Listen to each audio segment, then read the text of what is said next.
पहले के ज़माने में लड़की का होना पाप समझते थे। लोग कहते थे लड़की होने से वंश आगे नहीं बढ़ता है। इसी कारण लोग जन्म से पहले ही बेटी को पेट में मारवा देते थे। कुछ सालों से लिंग की जांच करवाना कानूनन अपराध माना जाता है। अब अस्पतालों में यह जांच होनी बंद हो गई है, लेकिन पहले ऐसा नहीं था। इसी कारण लड़कियों की कमी होती जा रही थी। सरकार ने यह निर्णय लेकर बिल्कुल सही किया। ऐसी ही एक कहानी मैं आपके सामने लेकर आई हूँ, जिसमें एक बेटी के होने पर पिता ने कैसे अपनी बेटी को अपनाने से मना कर दिया। उससे पहले चैनल को लाइक, कमेंट, शेयर, सब्सक्राइब करना ना भूलें। फ़ोन की घंटी लगातार बज रही थी। कोमल जल्दी से रसोई से अपने पल्लू से हाथ साफ करती हुई दौड़कर आई। आकर फ़ोन उठाया तो सामने से आवाज़ आई, हेलो, क्या मैं कोमल से बात कर सकता हूँ? हाँ, मैं कोमल ही बोल रही हूँ, कोमल ने कहा। तो उधर से आवाज़ आई, कोमल, मैं तुम्हारा भाई आशीष बोल रहा हूँ। यह सुनते ही कोमल के हाथ से फ़ोन छूट कर नीचे गिर गया। हेलो हेलो कोमल, क्या हुआ? सुनो एक बात, मेरी बात तो सुनो। कोमल ने कांपते हाथों से रिसीवर उठाया और घबराई हुई आवाज़ में बोली, आशीष भैया तुम? पर मैंने सुना था कि तुम्हारा एक्सीडेंट हो गया है और तुम अब इस दुनिया में नहीं रहे। तभी उधर से आवाज़ आई, कोमल, मुझे तुमसे बहुत ज़रूरी बात करनी है, ज़रा ध्यान से सुनो। सबसे पहले तो मैं तुमसे माफ़ी मांगना चाहता हूँ कि मैंने अपने जीवित होने की बात तुमसे छुपाई, या यूँ कहूँ कि अपने मरने की खबर तुम तक पहुँचाई। उसके पीछे भी एक कारण था। पहले मैं जो कहने जा रहा हूँ उसे दिल थाम कर सुनो कि मेरे साथ साथ तुम्हारी बेटी भी जिंदा है, जिसको तुमने मुझे सौंपा था। क्या? यह क्या बोल रहे हो आशीष तुम? वह हड़बड़ा गई। कोमल आंखों से आंसू बहने लगे। फिर थोड़ी आवाज़ को संभालते हुए बोली, भैया यह कैसा मजाक कर रहे हो तुम? कोमल, यह मजाक नहीं है, हकीकत है। इसके पीछे क्या कारण था, क्यों हुआ, कैसे हुआ, यह सब मैं तुम्हें बाद में बताऊंगा। अभी सिर्फ तुम मेरी बात मानो और जल्द से जल्द यहाँ आ जाओ। मेरे पास वक्त बहुत कम है। मैं तुम्हें तुम्हारी अमानत सौंपना चाहता हूँ। आशीष ने अपनी बात जारी रखते हुए कहा कि मैं जानता हूँ कि तुम यह बात सुनकर टेंशन में आ जाओगी, क्योंकि स्थिति ही है। कोमल, जिन परिस्थितियों से तुम्हें उबार कर तुम्हारे भैया ने तुम्हारी जिंदगी को ठहराव देने का प्रयत्न किया था, वही विकट स्थिति आज फिर तुम्हारे सामने आकर खड़ी हो गई है। एक लंबी सांस खींचते हुए आशीष ने कहा, तुम्हारी बेटी आज तक मेरे पास एक अमानत ही सही, पर मेरी बेटी बनकर मेरे जीवन का हिस्सा बन चुकी थी। आज भी शायद मैं तुम्हारी ज़िंदगी में दखल ना देता, पर मेरी मजबूरी, तुम्हारी किस्मत जो आज फिर तुम्हें उसी मोड़ पर ले आई है जिस मोड़ पर तुम अपनी बेटी से जुदा हुई थी। कोमल, दरअसल मुझे कैंसर है और अब मेरे पास वक्त बहुत कम है। मैंने अभी तक यह बात शिल्पी को भी नहीं बताई है, क्योंकि वह यह बात सह नहीं पाएगी, बिखर कर टूट जाएगी। लेकिन यह बात छुपी भी नहीं रह सकती, इसलिए इससे पहले कि शिल्पी इस हकीकत का सामना करे और बिखर जाए, तो उससे पहले ही तुम आकर उसे ले जाओ, ताकि मैं निश्चिंत होकर मर सकूं। देर मत करना कोमल, क्योंकि इसके अलावा अब मेरे पास और कोई चारा नहीं है, वरना मैं तुझे परेशान नहीं करता। मैं तुम्हारा इंतज़ार करूँगा। यह कहते हुए आशीष ने फ़ोन काट दिया। यह सुनकर कोमल के हाथ पांव फूलने लगे। हे भगवान, अब क्या होगा? मैं कैसे जाऊँ, क्या करूँ? अपने ही सवालों से जूझती हुई कोमल उन यादों में खो गई। कोमल ने बचपन में ही अपने माँ बाप को खो दिया था, इसलिए अपने बड़े भाई आशीष की ही गोद में पली बड़ी थी। छोटे से कस्बे में रहने वाले भाई की छत्र छाया में यूं तो कोई कमी नहीं थी, पर भैया बहुत ही पुराने विचारों वाले व्यक्ति थे। शायद माता पिता की परवरिश के अभाव में कस्बे में जो बड़े बूढ़ों ने समझाया दिखाया वही उनके बाल मन में अपना लिया और वही अपनी छोटी बहन कोमल पर भी लागू करते रहे। खुद भी ज़्यादा पढ़ लिख नहीं पाए और ना ही कोमल को इंटर के बाद पढ़ने दिया। जल्द से जल्द कोमल की शादी करके अपने फर्ज को पूरा कर देना चाहते थे। इसीलिए उनकी नज़र में जो अच्छा परिवार मिला उसे देखकर उन्होंने कोमल की शादी कर दी। कोमल के पति थे तो इंजीनियर, पर परिवार काफ़ी बड़ा था उनका। 3 भाई थे। तीनों बड़े भाई भी शादी ही शुदा थे और उनके 2 लड़के थे। कोमल के पति दिनेश माँ के लाडले और उनकी बात को आंख मूंद कर मानने वाले आज्ञाकारी बेटे थे, क्योंकि माँ के कहे बगैर तो दिनेश अपनी पत्नी कोमल के पास बैठता भी नहीं था। घुमाने ले जाना तो बहुत दूर की बात थी। माँ का आज्ञाकारी बेटा अपनी पत्नी को समझने वाला पति कभी न बन पाया। इस बात का एहसास उसे तब हुआ जब कोमल को शादी के कुछ महीनों बाद पता चला कि वह माँ बनने वाली है। इस सुखद खबर ने तो मानो उसकी जिंदगी में 4 चांद लगा दिए थे। लेकिन वह कहते हैं ना कि चांद में भी दाग होता है, या ये कहें कि चांद को भी ग्रहण लगता है। कोमल की भी खुशनुमा जिंदगी को ग्रहण लग गया। ससुराल वालों की पुरानी सोच और दकियानूसी विचारों से उनके दिलों और दिमाग में पूरी तरह समाये थे। बेटे और बेटी के बीच के भेदभाव ने कोमल को खुशी के आसमान में उड़ने से पहले ही जमीन पर पटक दिया था। दिनेश ने अपनी माँ का हुक्म कोमल को सुना दिया कि हमारे घर में पीढ़ियों से बेटों ने ही वंश बेल बढ़ाई है और मेरे दोनों भाई भी इसी परंपरा को बढ़ाने में ही सहयोग दे रहे हैं। इसलिए वह सभी कोमल से बेटे की उम्मीद लगाए बैठे हैं। यह सुनते ही कोमल हैरान रह गई। माना कि वह भी एक छोटे कस्बे से आई थी और ज़्यादा पढ़ी लिखी भी नहीं थी, पर इतनी समझ तो उसमें भी थी कि लड़की और लड़के में मतभेद करने का ज़माना अब नहीं रहा।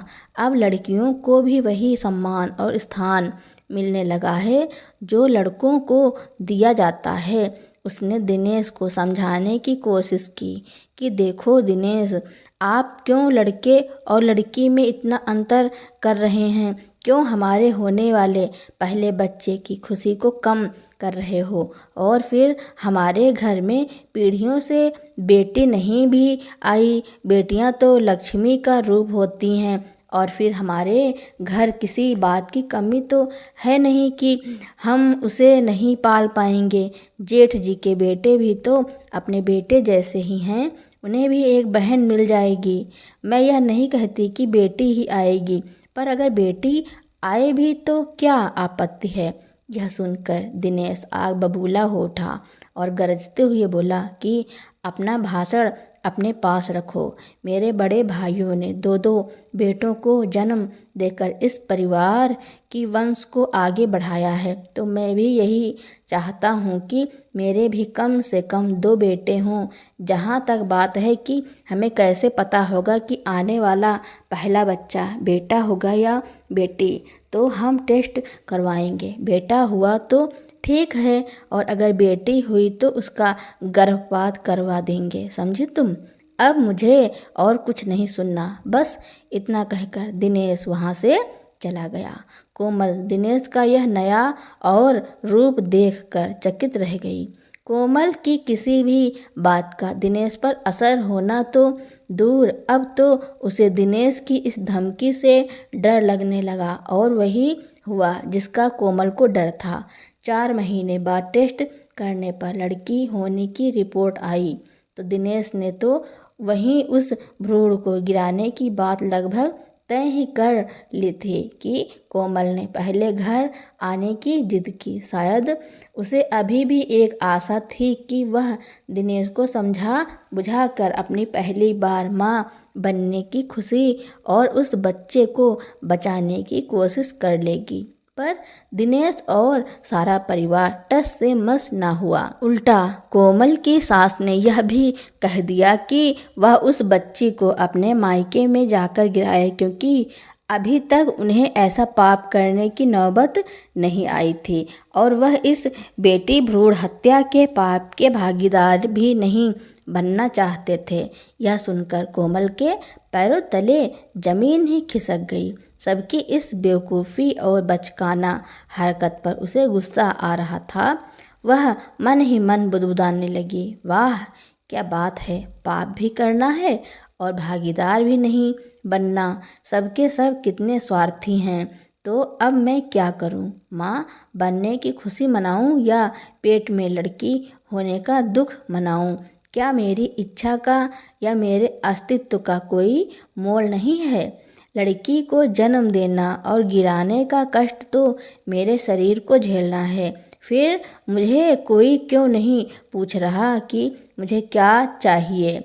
मन ही मन वह खुद से सवालों और जवाबों की उधेड़ बुन में लगी रही और अगली सुबह ही उसे उसके मायके भेज दिया गया और साफ शब्दों में कहा गया, किस पाप से मुक्ति पाकर ही वापस आना। जैसे जैसे करके कोमल मायके आ गई। भैया ने डॉक्टर से बात करके तारीख तय कर ली। 4 दिन बाद डॉक्टर ने बुलाया था, लेकिन कोमल को मानो एक पल का भी चैन नहीं था। 2 रातें उसने करवट बदल बदल कर निकाल दी कि कैसे बचाए वह अपनी नन्ही सी जान को। कोई रास्ता नहीं मिल रहा तो उसने अपने मन की बात अपने भाई को बताई, पर उनका भी जवाब सुनकर वह सकते में आ गई। भैया ने भी समाज की ऊंच नीच का हवाला देकर और ससुराल वालों की बात मानने में ही भलाई समझी, साथ ही अपनी मजबूरी भी बता दी, जिसमें उनकी आर्थिक स्थिति उनकी अपनी शादी करने की मंशा नहीं थी। इसलिए वह किसी का विरोध का सामना नहीं करना चाहते थे, चाहे फिर वह कोमल के ही ससुराल वाले हों या समाज वाले। एक एक पल कोमल को भारी लग रहा था। कोई साथ देने को तैयार नहीं था और वह हर लम्हा ईश्वर से अपनी बेटी को बचाने की प्रार्थना कर रही थी। ईश्वर की कृपा थी या उस परी की किस्मत की डॉक्टर के पास जाने से एक दिन पहले कोमल के भाई का दोस्त भानु घर पर आया और जब उसने कोमल को भी वहां देखा तो कोमल उससे नजरें चुरा रही थी। आशीष भैया से पूछने पर उन्हें जब कोमल के परेशान होने और उसके नजरें चुराने का कारण पता चला तो एक बार को चुप हो गया। फिर उसने कोमल को बुलाकर उसकी इच्छा जानना चाहा तो कोमल ने रोते हुए उसे अपनी सारी इच्छा बता दी। यह जानकर भानु कोमल के भाई को समझाते हुए यह पाप करने से रोकने को कहा, पर जब भैया अपनी दलीलों से भानु को समझाने लगे तो कोमल अपने भाई के पैरों में गिरकर मिन्नतें करने लगी कि प्लीज़ भैया, मैं अपनी बच्ची को इस दुनिया में लाना चाहती हूँ। तो उसका भाई आशीष उल्टा उसी पर भड़कते हुए बोला, तू पागल हो गई है कोमल, तू जानती है ना ऐसा करने से तेरे ससुराल वाले तुझे कभी नहीं अपनाएंगे। तुम मेरे पास हंसी खुशी आई तो ठीक है, पर इस तरह से ससुराल वालों के विरोध को झेल कर मायके में पड़ी रहेगी तो यह मैं सहन नहीं कर सकता। फिर उसने अपने दोस्त की तरफ देखते हुए कहा कि भानु यार, तू ही समझाना इसे। तो भानु भी उल्टा कोमल का ही पक्ष लेते हुए बोला, पर आशीष, हम जो करने जा रहे हैं वह भी तो गलत है ना। हाँ हाँ, तुम तो उसी का पक्ष लोगे ना, क्योंकि तुम कोमल से शादी जो करना चाहते थे, पर मैंने तुम्हें इस रिश्ते से मना कर दिया तो तुम आज भी कोमल को पाना चाहते हो। आशीष भैया गुस्सा करते हुए भानु की तरफ होकर बोले तो भानु ने कहा, आशीष, यह कैसी बातें कर रहे हो तुम? कितनी गलत सोच हो गई है तुम्हारी। तुम अपनी बहन की खुशी ना देखकर उल्टा मुझे दोष दे रहे हो। क्या हुआ जो यह रिश्ता नहीं हो सका? तो क्या मैं कोमल को दुखी देखना चाहूँगा? मुझे क्या पता था कि कोमल यहाँ आई है और उसे क्या परेशानी है। मैं इतना गिरा हुआ इंसान नहीं हूँ कि अपने स्वार्थ के लिए कोमल का पक्ष लेकर उसकी ज़िंदगी में खलल पैदा करूँगा। जो मुझे सही लगा मैंने कहा, बाकी तुम्हारी मर्जी। और यह तुम दोनों भाई बहन का मामला है। तुमने परेशानी बताई तो मैंने अपनी राय दी थी। हाँ, आज एक बात और कहूँगा कि मेरे दिल में बेशक वह भाव नहीं रहे, पर मैं आज भी तुम्हारे या कोमल के दुख में नहीं हटूँगा। यह कहकर भानु वहाँ से चला गया। भानु के मन में कोमल के लिए चाहत थी और उसने आशीष से उसका हाथ मांगा और उसे पता भी नहीं, यह जानकर कोमल को झटका सा लगा। ऐसा क्या कारण रहा होगा जो भैया ने इस रिश्ते से मना कर दिया। यह बात कोमल को और भी परेशान करने लगी। तो उसने इस बात के बारे में अपने भैया से पूछा तो उन्होंने बताया कि भानु की आर्थिक स्थिति संपन्न नहीं होने के कारण मैंने तेरी उससे शादी नहीं की, क्योंकि मैं तेरा रिश्ता अपने से ऊंचे घर में करना चाहता था। अपने भाई की बात सुनकर कोमल की आंखों में पानी आ गया। उसने कहा, लेकिन भैया, आपको अपने दोस्त के साथ ऐसे बातें नहीं करनी चाहिए थी। हाँ कोमल, अब तो मुझे भी अपनी गलती का एहसास हो रहा है। कल सुबह ही मैं जाकर उससे अपनी गलती के लिए माफ़ी मांग लूँगा। अगली सुबह आशीष अपने दोस्त भानु के घर गया और उससे अपने किए गए बर्ताव के लिए माफ़ी मांगने लगा। तो भानु ने कहा, अरे कोई बात नहीं, मैं तो उस बात को कल ही भूल गया था। लेकिन आशीष, आज भी एक बात कहूँगा कि तुम जो करने जा रहे हो वह गलत है। एक माँ की बच्ची को इस दुनिया में आने से पहले ही मार देना, उस माँ पर क्या गुजरेगी। भानु ने कोमल के भाई आशीष को समझाते हुए कहा। तो भानु अपने दोस्त के पास बैठकर इस बात के बारे में बात करने लगा। थोड़ी देर बाद आशीष भैया एक फैसला करके भानु के साथ लेकर आए तो उनके चेहरे पर मुस्कान देखकर कोमल को थोड़ा थोड़ा खुशी हुई। तभी उन्होंने अपना निर्णय सुनाया कि वह अपने आने वाली भांजी का स्वागत करेंगे, चाहे उन्हें इसके लिए अपनी बहन के ससुराल वालों से कितना भी विरोध क्यों न झेलना पड़े। पर अब वह अपनी बहन की खुशी को नज़रअंदाज नहीं करेंगे। यह सुनकर तो कोमल की खुशी का कोई ठिकाना ही न रहा। अगले सप्ताह जब कोमल के पति दिनेश का फ़ोन आया तो आशीष भैया ने अपना फैसला उनको बता दिया कि वह इस बेटी को इस दुनिया में आने से नहीं रोकेंगे। यह सुनते ही कोमल के ससुराल वालों ने आशीष को खूब खरी खोटी सुनाई। कोमल की सास ने कहा कि लड़की के साथ कोमल की हमारे घर में कोई जगह नहीं है। अगर उसे आना है तो लड़की को छोड़कर आ सकती है, वरना अपने मायके में ही बैठी रहेगी। यह सुनकर कोमल विचलित सी हो गई। आखिर कब तक लड़की पैदा करना या होना एक सजा का फरमान बना रहेगा। बच्चे का जन्म होने तक आशीष भैया ने कोमल का पूरा ख्याल रखा और जब नन्ही सी परी आई तो उसकी देखभाल भी खुद करने लगे। पर एक दिन अचानक दिनेश को सामने आया देख कोमल हैरान हो गई। उसे लगा कि शायद उसके पति और ससुराल वालों को अपनी गलती का एहसास हो गया है, इसलिए वह उसे लेने आए हैं। माँ का आज्ञाकारी ही सही, पर कोमल के बिना रह भी नहीं पाता था। दिनेश इतने दिनों की दूरी उन्हें कोमल तक खींच लाई।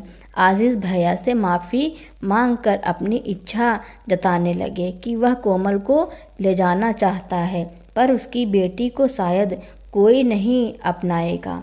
आशीष भैया एक अजीब सी कशमकश में फंस गए। फिर से अपनी बहन को उसके ससुराल में सम्मान सहित भेजने की चाहत थी। उनकी भांजी को इस संसार में लाने के साहस पर उनके अपने फिर वही समाज की दकियानूसी विचार हावी होने लगे। बहन के प्रति फर्ज और प्यार ने फिर से एक फैसला करने पर आशीष को मजबूर कर दिया। वह भी कोमल की राय जाने बिना ही उन्होंने कोमल को अपना फैसला सुना दिया कि वह अपने ससुराल जाएगी और उसकी बेटी उसके पास रहेगी। कोमल ने जब इस बात के लिए मना किया तो आशीष ने खुदकुशी करने की धमकी दी। फिर थोड़ा शांत होते हुए बोला कि मैं तुझे वचन देता हूँ कोमल कि तेरी बेटी को कभी भी किसी प्रकार की कोई कमी नहीं होने दूंगा। तू अपनी बेटी की ओर से निश्चिंत होकर अपने ससुराल जा। कोमल उनकी जिद के आगे हार कर दिल पर पत्थर रखकर ससुराल चली गई, पर उसका मन हर वक्त अपनी बेटी से मिलने को बेचैन रहता। माँ की ममता इस कदर हावी हुई कि पति और ससुराल वाले अब उसे ताने कसने लगे, क्योंकि हर पल कोमल अपनी बच्ची की आवाज़ अपने कानों में सुनती हुई घबरा कर जाग उठती, पर उसकी हालत पर किसी को तरस न आता।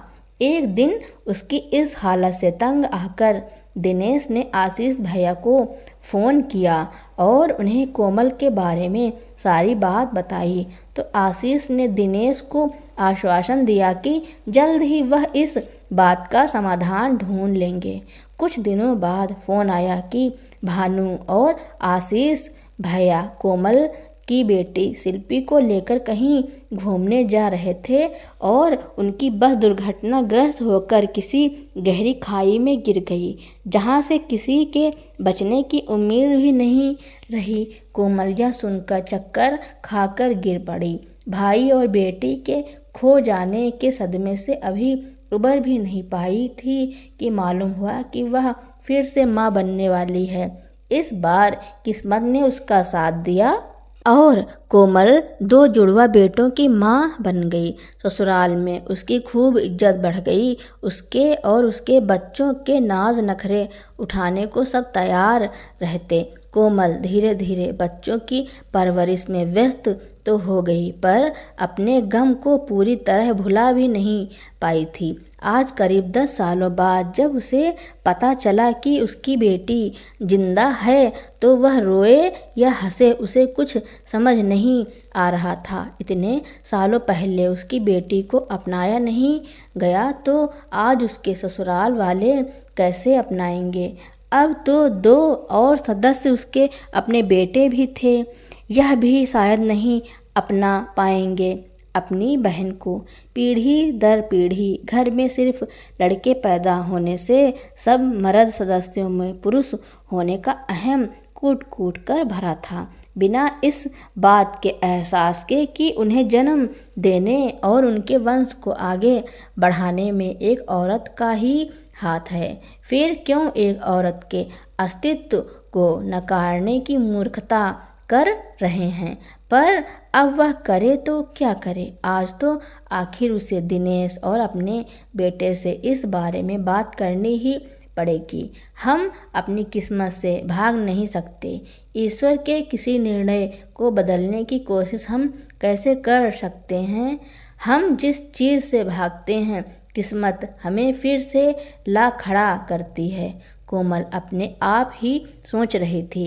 शाम को अपने पति के आने का इंतजार कर रही थी। शाम को जब दिनेश घर आया तो कोमल ने उसे सारी बात बताई कि उनकी बेटी अभी भी जिंदा है और वह उसके भाई के पास है। उसकी बात सुनकर दिनेश झल्ला कर बोला, आज इतने सालों बाद तुम अपने भाई की बात पर विश्वास करके बेवकूफ़ मत बनो कोमल। क्या पता वो अपना कोई पाप तुम्हारे गले डाल रहा हो। मेरे भाई को गाली मत दीजिए दिनेश, वह आखिरी पल गिन रहा इंसान बिना किसी स्वार्थ के हमारी बेटी को इतने सालों से पालता आ रहा है और वह भी हमसे बिना कुछ मांगे, और आप उसे ही गलत ठहरा रहे हो। उसने आज तक हमारी बेटी का राज इसलिए छुपा कर रखा कि आप अपनी बेटी को अपना नहीं पाए और मैं उससे दूर नहीं रह पा रही थी। इसलिए आशीष भैया ने अपनी गृहस्थी बचाने के लिए ही मुझसे यह राज छुपाया। मुझे सब सच पता चल गया है। आप यह मत भूलिए कि आपने ही आशीष भैया को मेरी दशा बताकर उन्हें यह कदम उठाने पर मजबूर किया था और आज वह हमें हमारी बेटी, हमारी अमानत हमें सौंपना चाहता है, तो उसका एहसान करने के बजाय आप उसे ही दोषी ठहरा रहे हो। कम से कम आज तो एक पिता बनकर उस मासूम के लिए सोचिए जो आपका ही खून है। क्या कसूर है उसका जो आप उसको अभी भी नहीं अपना रहे? देखो कोमल, मैं मानता हूँ, पर दिनेश कुछ बोलता उससे पहले ही कोमल उसकी बात को बीच में काटते हुए एक दृढ़ निश्चय विश्वास के साथ बोली, आपको मैंने आपके खानदान के 2 चिराग दे दिए हैं, अपने जीवन के इतने साल भी दे दिए, पर आपने मुझे क्या दिया? मुझे मेरी माँ होने का हक छीन लिया। मुझे मेरी बेटी से ज़बरदस्ती अलग करवा दिया। आपने मुझसे नाइंसाफ़ी करके भी अपनी माँ के बेटे होने का हक अदा किया, पर आज मैं भी अपनी माँ होने का फ़र्ज पूरा कर अपनी बेटी को उसका हक दूंगी जो वह आज मुझसे मांग रही है। मैं अपनी बेटी के पास जाऊंगी, उसे अपनाकर अपने सीने से लगाकर वर्षों से अतिरिक्त अधूरी ममता का उधार चुकाऊंगी। उसका गला भराया। अपनी माँ और पिता की बातों को सुनकर दोनों बेटे आश्चर्यचकित होकर खड़े थे। माँ, हम भी चलेंगे आपके साथ अपनी बहन से मिलने और उसको लाने के लिए, कहते हुए कोमल के दोनों बेटे आगे बढ़कर कोमल के गले से लग गए। यह देखकर कोमल की आंखें खुशी और हैरानी से भर आईं। चलो, आज इस नई पीढ़ी ने एक औरत होने के अस्तित्व को पहचाना तो सही, यहीं से ही सही, आज ही सही, पर एक आगाज तो हुआ और आगे अंजाम भी अच्छा ही होगा। अब हमारी हर पीढ़ी में लड़कियों का स्वागत हो, यह एहसास आज कोमल को अपने बेटों के चेहरे को पढ़कर हो गया था, जो कि अपनी बहन से मिलने की खुशी मना रहे थे। कुछ देर तक खामोशी सी छाई रही। थोड़ी देर बाद दिनेश बोला कि हम सब शिल्पी बेटी को लेने जाएंगे अपने पति के मुंह से। यह सुनकर कोमल चौंक गई और बोली, सोच लो दिनेश, वहाँ जाकर बदल तो नहीं जाओगे? नहीं, पर क्या शिल्पी मुझे अपने पिता के रूप में अपनाएगी? दिनेश ने भीगी आंखों से कोमल से सवाल किया तो कोमल ने मुस्कुराकर दिनेश को आश्वासन देते हुए कहा कि तुमने जितने साल अपनी बेटी को खुद से दूर रखकर उसे सजा दी है, तो अब कुछ दिन तुम भी तो सजा भुगतो जब तक वह तुम्हें अपनाए ना। यह सुनकर दोनों बेटे भी मुस्कुरा दिए। कोमल अपने परिवार को लेकर खुशी से फूली नहीं समा रही थी, परंतु दिल ही दिल अपने भाई जैसे महान इंसान के इस त्याग और इंसानियत के सामने नतमस्तक भी थी, जिसने अपनी बहन की खुशियों के लिए उसकी बेटी को पाला पोसा, यहाँ तक कि आशीष भैया ने शादी भी नहीं की कि पता नहीं उसकी पत्नी उसकी भांजी को अपनाएगी या नहीं। दिल से ईश्वर को और अपने भाई को शुक्रिया अदा करते हुए कोमल अपने पति और बेटों के साथ खुशी खुशी अपनी बेटी को लेने अपने भाई के घर की ओर चल पड़ी। अपनी बेटी से मिलकर कोमल को बहुत खुशी थी। वह उसे पहचान नहीं रही थी क्योंकि उसने तो कभी देखा नहीं था। कोमल के बेटे अपनी बहन को पहली बार मिल रहे थे। कोमल के पति दिनेश को अपने किए पर शर्मिंदगी हो रही थी। वह अपनी बेटी से नज़रें नहीं मिला पा रहे थे क्योंकि यह सब उन्हीं की वजह से हुआ था। अब कोमल और दिनेश अपनी बेटी को लेकर अपने घर आ गए और सब लोग हंसी खुशी से रहने लगे। शिल्पी को वहाँ पहले अच्छा नहीं लगता था, लेकिन धीरे धीरे वह सबसे घुल मिल गई।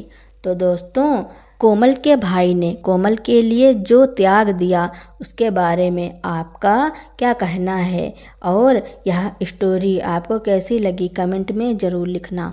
मेरी स्टोरी सुनने के लिए आपका बहुत बहुत धन्यवाद। ऐसी ही इंटरेस्टिंग स्टोरियाँ सुनने के लिए मेरे चैनल को लाइक कमेंट शेयर सब्सक्राइब एवं बेल आइकन का बटन दबाना ना भूलना, ताकि मेरी नई नई स्टोरियाँ आप तक पहले ही पहुँचती रहें।